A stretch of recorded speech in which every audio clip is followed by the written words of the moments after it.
A warm greeting. Today is Sunday, July 12, 2026. This is meteorologist Rubén García. Since the beginning of July, we have experienced below normal tropical cyclone activity in both the Eastern Pacific and the Atlantic.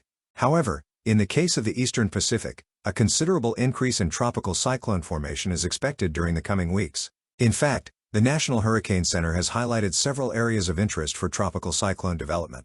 But as I mentioned in the previous video, projections suggest that any cyclone that forms in this region should maintain a west-northwest track, moving away from Mexico and Central America. Of course, I will continue to monitor the situation in case there are any changes in the projections. Meanwhile, on the other hand, the Atlantic basin has remained extremely quiet over the past several weeks. This year we have only seen the formation of Tropical Storm Arthur, which affected coastal areas of Texas, Louisiana, and Mississippi. However, it was a short-lived storm, so tropical cyclone activity in the Atlantic has remained below normal so far. This aligns very well with forecasts indicating that the 2026 Atlantic hurricane season could be one of the least active in recent decades, and experts agree with this outlook. In fact, on July 8, Colorado State University updated its seasonal forecast, and they now predict that 9 tropical storms will form in the Atlantic, which already includes Tropical Storm Arthur. They also forecast that 4 hurricanes will develop and that only one of them will become a major hurricane,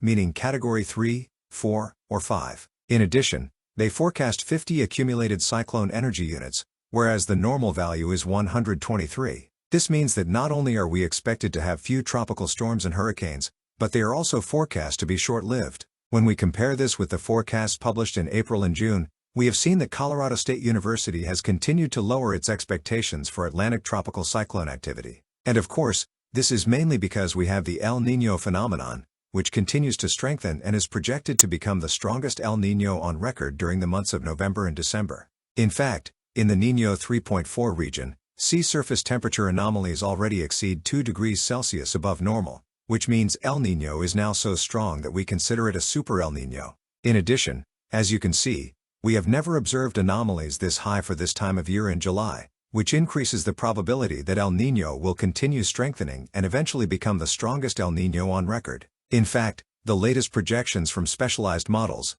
essentially all of them, show sea surface temperature anomalies in the Niño 3.4 region above 3 degrees Celsius, something truly remarkable, and once again, something that would represent the strongest El Niño on record. Furthermore, on July 8, the North American climate models were updated, projecting that by the month of November, temperatures in the Niño 3.4 region will be more than 3.5 degrees Celsius above normal, which would certainly result in significant climate changes around the planet, and I will discuss those changes in another video that I will record later this week. Now, remember that El Niño also generates strong wind shear across Central America and the Caribbean, making it difficult for tropical cyclones to form and strengthen. And as you will see over the next few minutes, this is the main reason why such an inactive Atlantic hurricane season is being forecast. I also wanted to mention that in the main development region, which extends from the Caribbean Sea to Africa, we have observed temperatures increasing on average over the past several weeks, and as this graph shows, they are running slightly warmer than normal, which would typically be associated with a more active than normal hurricane season. This is precisely what this image shows, where there is a correlation indicating that when the main development region has above normal temperatures, it is usually an indicator of an active season, as are warmer than normal temperature anomalies west of Portugal.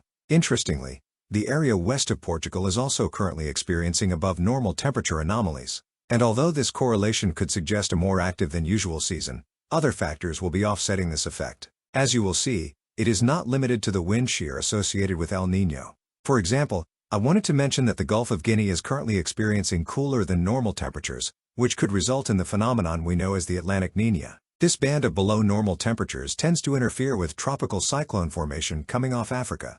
In other words, the Atlantic Niña could reduce tropical cyclone activity and offset the effect of a tropical Atlantic with above normal temperatures. Another important factor is that, although temperatures in the main development region are above normal, it also happens that anomalies are stronger in the subtropical Atlantic, which could be interfering with the atmospheric circulation and creating an unfavorable environment for tropical cyclone formation within the main development region.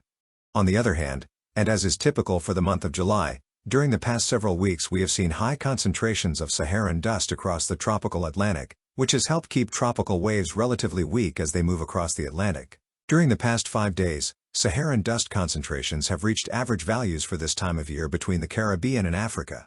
However, throughout this year, Saharan dust concentrations have generally been below normal.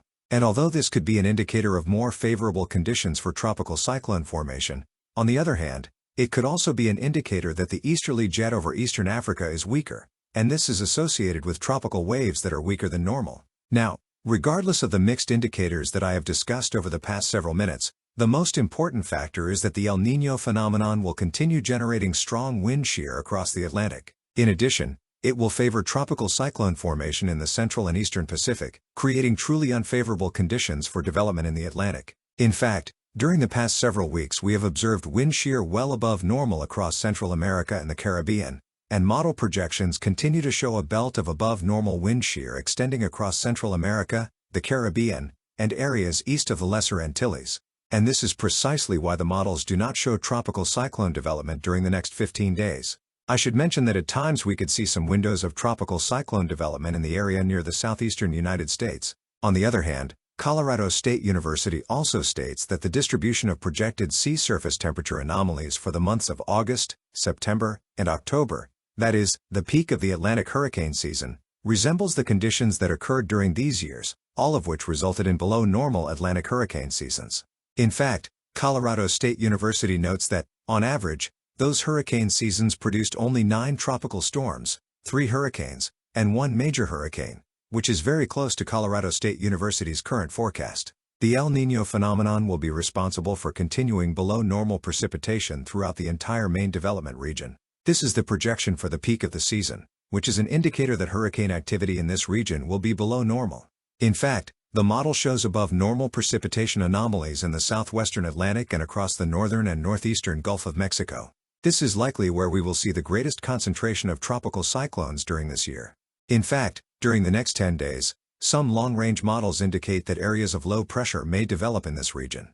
Although there is no imminent threat at this time, we will continue monitoring the situation to keep you informed. Also, notice that during the next 10 days the models show no development in the Caribbean or the tropical Atlantic. So, overall, all experts agree that the Atlantic hurricane season should have below normal activity and be one of the least active in recent decades. And although this may seem like good news, we also have the problem of below normal precipitation, which will affect parts of Mexico, Central America, the Caribbean, and northern South America. In addition, and very importantly, remember that we should always be prepared for hurricane season, because a single hurricane can affect the region where you live. My next videos will focus on the tropical cyclone activity expected in the Pacific, and I will also provide an update on El Niño conditions and the effects they will have across the United States, Mexico, Central America, and the Caribbean. And before I go, if you enjoy this content, I invite you to give this video a like. Also, don't forget to subscribe to the channel and click the notification bell so you'll be notified whenever I upload new videos. I hope everyone has an excellent Sunday. See you next time.